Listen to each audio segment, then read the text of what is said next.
सभी साथियों को रवि पांडे का नमस्कार।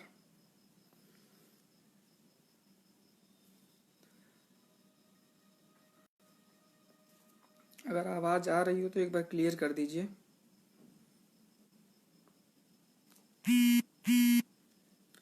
अगर लाइव लोग जुड़ पाए हों तो एक बार क्लियर कर दीजिए।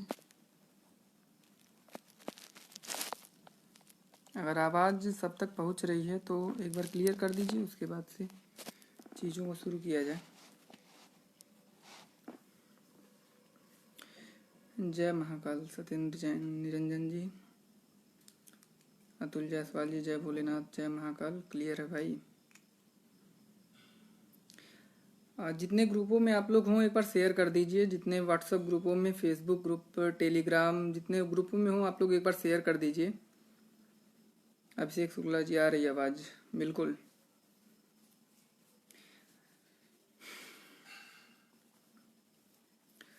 बोलते हैं भैया एक बार क्लियर आप लोग।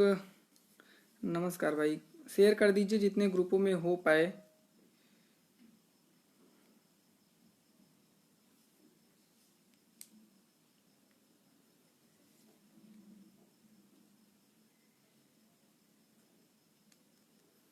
प्रफुल्ल सिंह, जय श्री राम बड़े भाई। क्लियर है, आ रही है। 100 लोग जुड़े हुए हैं। जितने जल्दी से जल्दी शेयर कर दीजिए, वॉच पार्टी कर दीजिए, होस्ट कर दीजिए, जिससे लोग जुड़ पाए।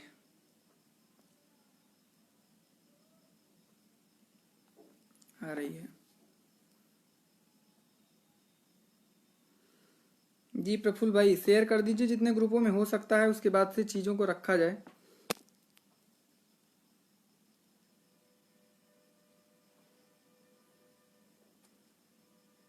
तेज बोलो भाई। भाई सबको आवाज़ आ रही, दुर्गेश जी आप ही को आवाज़ नहीं आ रही है।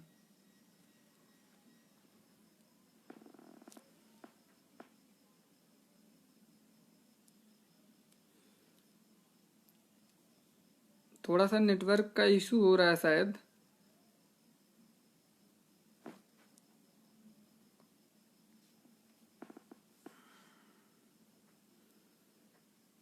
अतुल जायसवाल जी, बिल्कुल बोलते हैं भैया।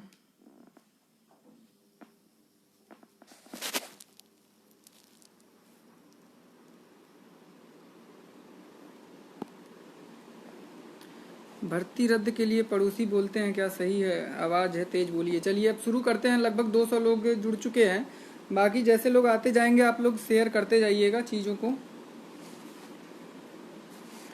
सबसे पहले काउंसलिंग के बीच में काउंसलिंग प्रक्रिया को रोक दिया गया, तो वो सारी चीज़ें चयनित वर्सेस अचयनित इस समय लोग सोशल मीडिया पर बनाने का प्रयास कर रहे हैं कि जो चयनित हो गया है, उसका सिलेक्शन हो गया है, वो सारी चीज़ें उसके लिए हैं।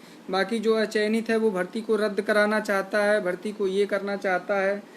और उसके बाद से चीज़ें हो क्या रही हैं जी। वॉइस क्लियर है। चलिए अब क्लियर करते हैं। सबसे पहले जो 3 तारीख की काउंसलिंग में जितने लोगों ने काउंसलिंग कराया, उनके लगातार फ़ोन ये आ रहे हैं कि मेरा डॉक्यूमेंट जमा हो गया है, और वो जमा डॉक्यूमेंट मिलेगा या नहीं मिलेगा, अब अलग से जिला आवंटन जहाँ होगा, कहाँ होगा, उन सारे मुद्दों पर लोग परेशान हैं। भाई अंधेरा आ रहा है मुझे तो। क्लियर है भाई, अंधेरा आ रहा है क्या? सब ठीक है। चलिए आप अपना देख लीजिए।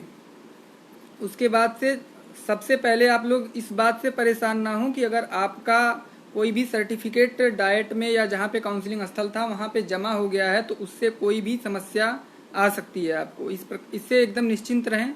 दूसरी बात, बीच भर्ती प्रक्रिया में स्टे लगना आज इससे पहले 12/460 में लगा हुआ है, और ये ध्यान रखिएगा ये बात कि 3-4 साल हो गए हैं, 12/460 में नियुक्ति पत्र आज तक नहीं मिला है।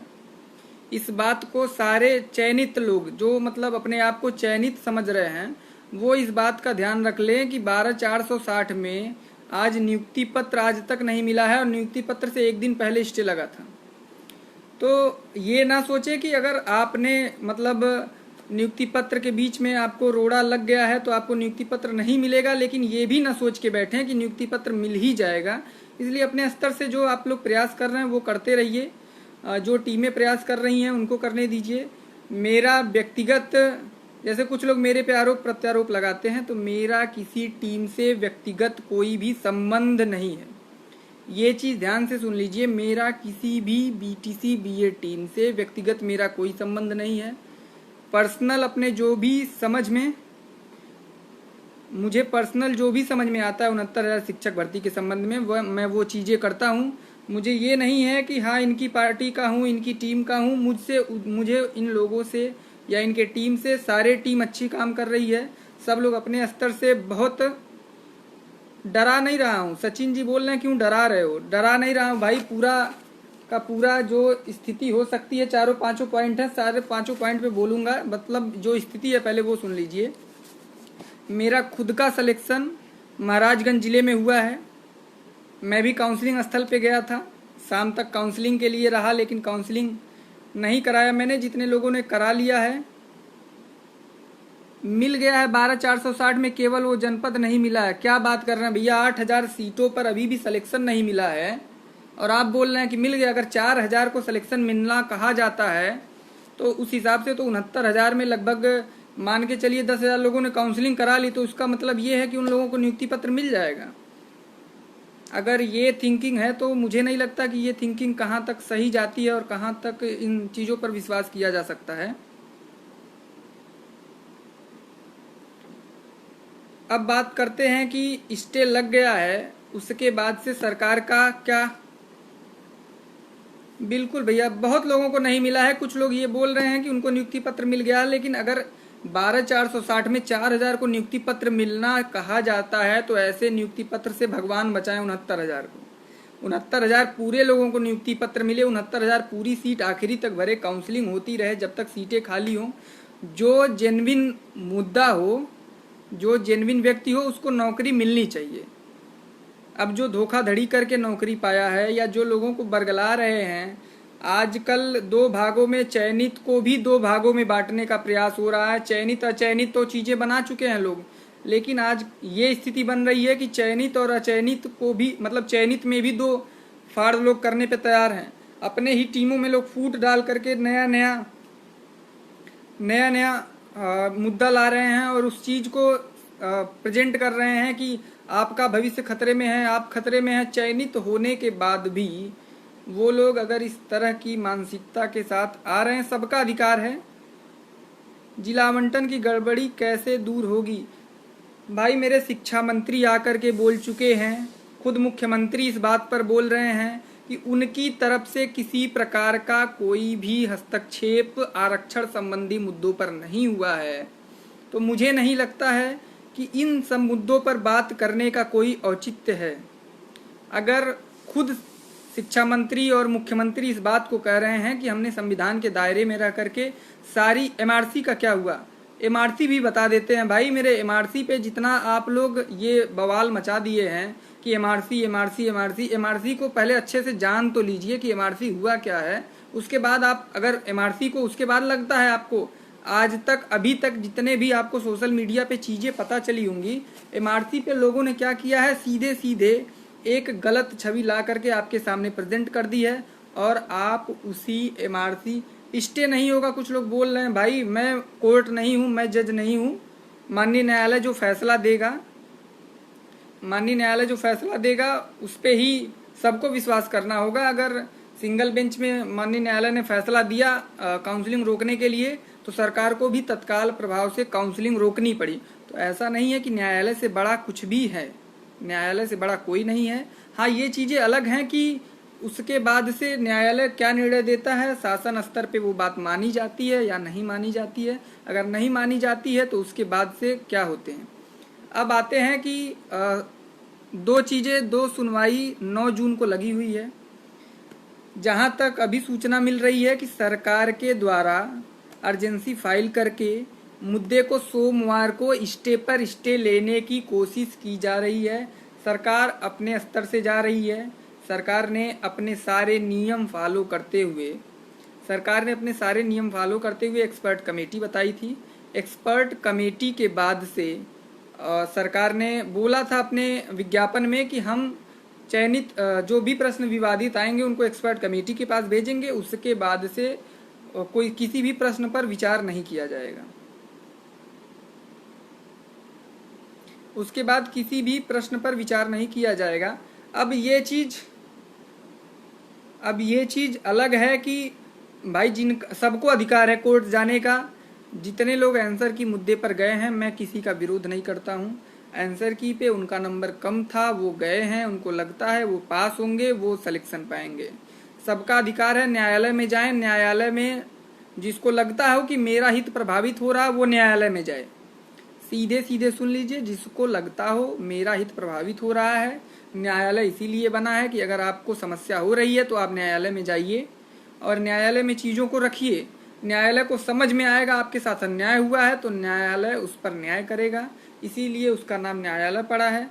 अगर उसको लगेगा कि आपके साथ अन्याय नहीं होगा तो आपकी याचिका खारिज कर दी जाएगी।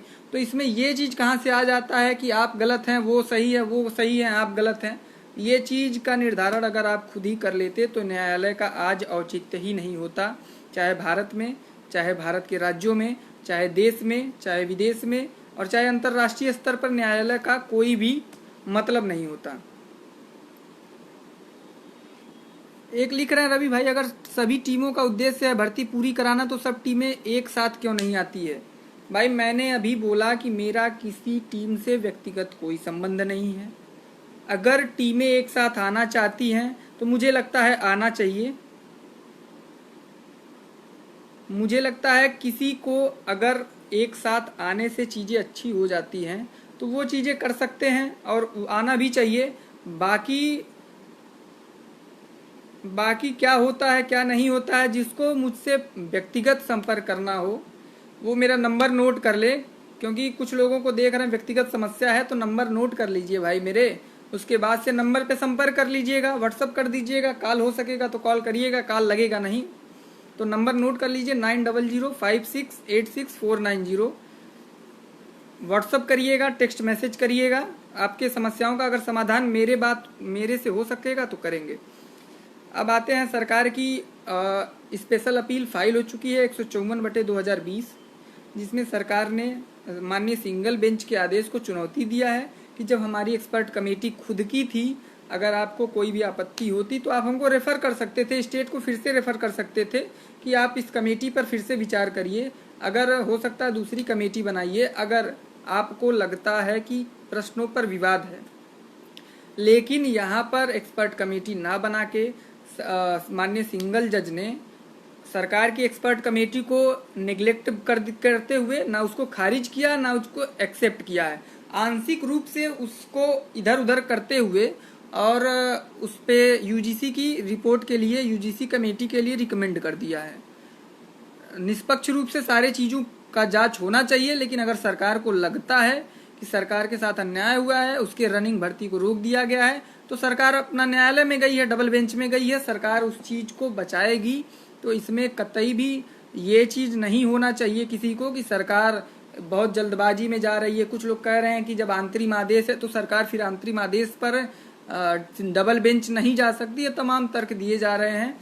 तो भाई न्यायालय है, ऐसे ही मजाक में न्यायालय में केस नहीं पड़ जाते हैं। सबको लगा होगा कि न्यायालय में जाया जा सकता है, विधिक पॉइंट होंगे, तभी न्यायालय ने केस एक्सेप्ट किया है। मंगलवार को सुनवाई थी, सरकार उससे पहले भर्ती करवाना। करेक्शन पे भी हेमलता प्रजापति जी पूछ रही हैं कि फादर के नाम में करेक्शन होगा क्या। करेक्शन मुद्दे पर भी अभी आ जाते हैं, सारे पॉइंट आपका संशोधन 6वें नंबर पे मेरे पास संशोधन भी है, 6 मुद्दे हैं और अभी मुद्दा पहले पे है कि सुनवाई के मैटर क्या है, तो उसके बाद से उस पर भी आते हैं, परेशान ना होइए। तो सरकार को लगा होगा, सरकार इसलिए जा रही है और उम्मीद करते हैं कि स्टे हट जाएगा। 90% उम्मीद यही है कि सिर्फ 4 प्रश्नों पर अगर विवाद है तो उसके चलते पूरी की पूरी भर्ती को रोका नहीं जाएगा। तो उम्मीद है सोमवार को सारे काम महाकाल के आशीर्वाद से सोमवार को होते आए हैं, तो उम्मीद है ये सोमवार भी आप लोगों के लिए सुखद होगा और सोमवार को भर्ती से स्टे लगेगा। बाकी जिनका हित प्रभावित हो रहा है, उम्मीद करते हैं, भगवान से प्रार्थना करते हैं कि उनका भी सिलेक्शन हो। अभी सिलेक्शन के बाद एनओसी तत्काल प्रभाव से पूरे उत्तर प्रदेश में रद्द कर दिया गया है।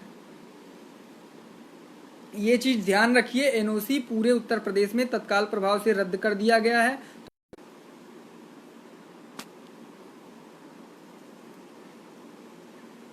अंकित गुप्ता जी, बिल्कुल आपका नाम ले लेते हैं भैया, थोड़ा सा दिक्कत हो गया है और इसी बीच में लोगों के फ़ोन वगैरह मैसेज आते रहते हैं तो उससे दिक्कत हो जा रहा है, तो माफ़ी चाहते हैं इस चीज़ के लिए। चलिए हम फटाफट अपने मुद्दों को एक बार क्लियर कर लेते हैं, कहीं बीच में कट गया तो जो इतने लोग जुड़े हुए हैं वो लोग।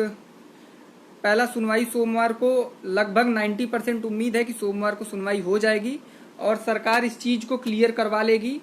और स्टे हटते ही सरकार, सारे लोग तैयार रहें। अगर स्टे हटता है, माननीय डबल बेंच को लगेगा, माननीय पंकज जायसवाल जी की बेंच को लगेगा कि स्टे हटा करके सरकार इस हद पर तैयार है कि अगर किसी का भी यूजीसी की रिपोर्ट में सिलेक्शन होता है तो उसके बाद से हम उनको सिलेक्शन देंगे फिर से। तो मुझे लगता है कि अगर सरकार को ये चीज़ें लगती हैं तो कोर्ट कहीं ना कहीं राहत देगी, और यूजीसी की रिपोर्ट को अगर रिकमेंड करते हैं तो सरकार उस पर भी तैयार है। तो मुझे नहीं लगता कि स्टे पे स्टे नहीं मिलेगा और काउंसलिंग प्रक्रिया नहीं शुरू होगी।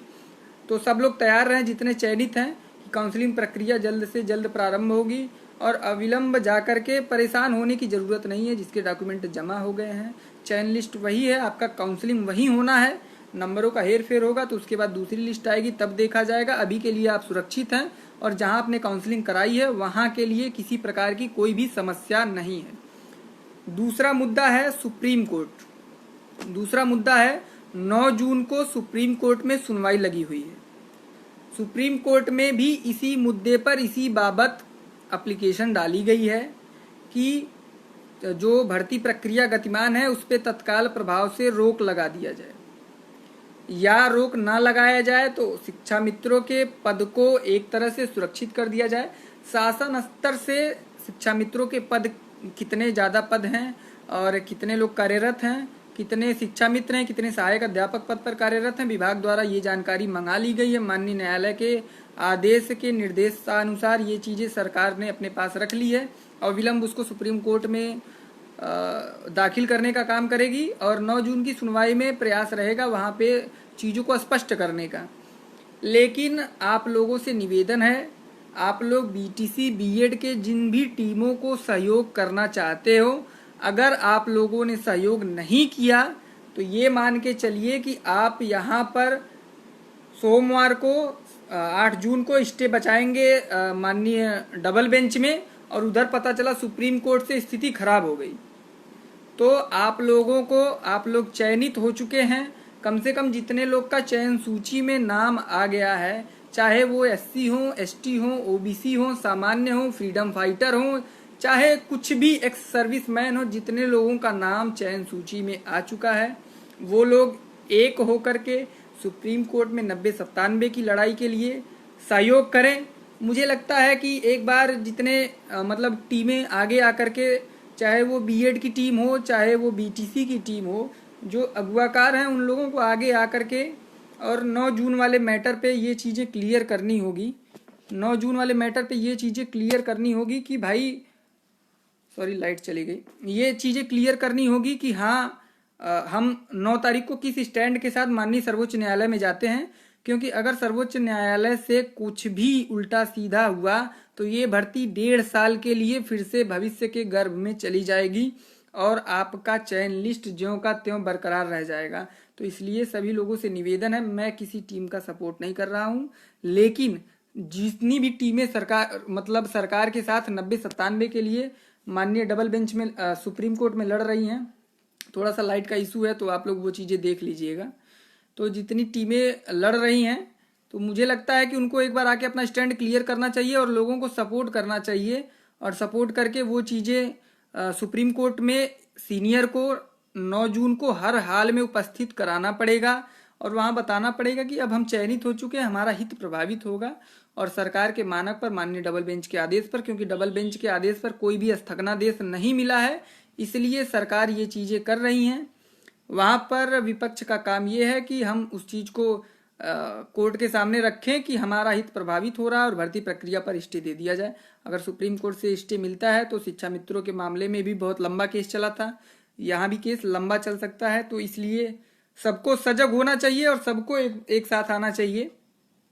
एमआरसी मुद्दे पे लोग बोल रहे हैं, एमआरसी मुद्दे पे क्लियर करते हैं भाई, थोड़ा सा रुक जाइए। एमआरसी मुद्दे पे चौथा मुद्दा एमआरसी ही है।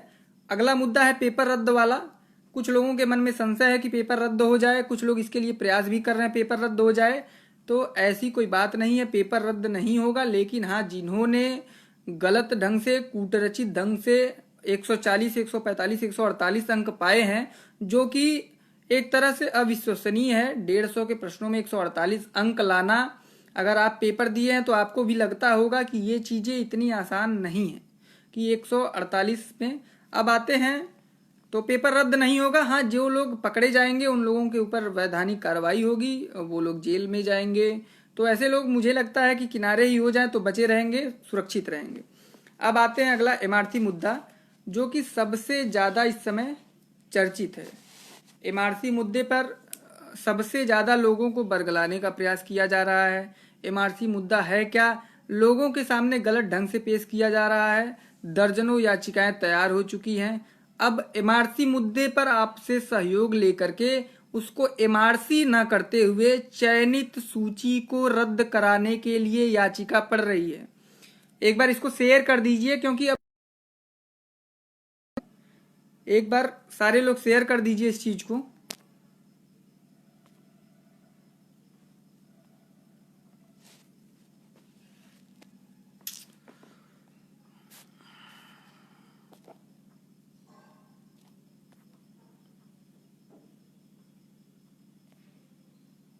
भाई शायद मेरा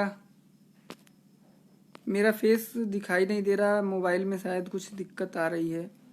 लोग बीच में कॉल कर दे रहे, रुक जा रही है।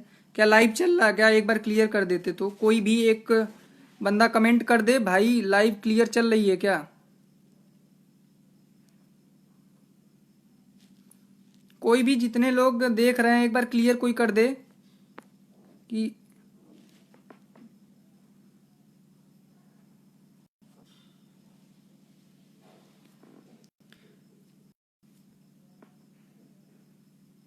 अंधेरा कायम रहे। यस, चलिए चल रहा है। तो बस मुझे अपनी बात पहुंचानी है, बस बात पहुंचाने तक ये मुद्दा है।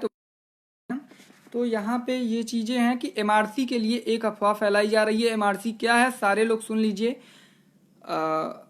2018 में 68,500 वैकेंसी होती है। उस वैकेंसी के तहत शिखा सिंह जी हैं, उनका केस नंबर है 19,700।